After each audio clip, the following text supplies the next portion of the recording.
How to allow camera access on Snapchat? Let's get started.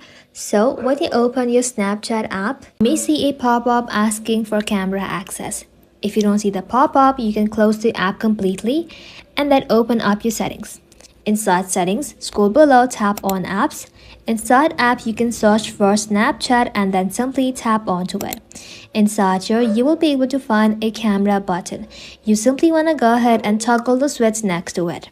After that, you can go ahead and simply open up Snapchat and you should see your camera working again.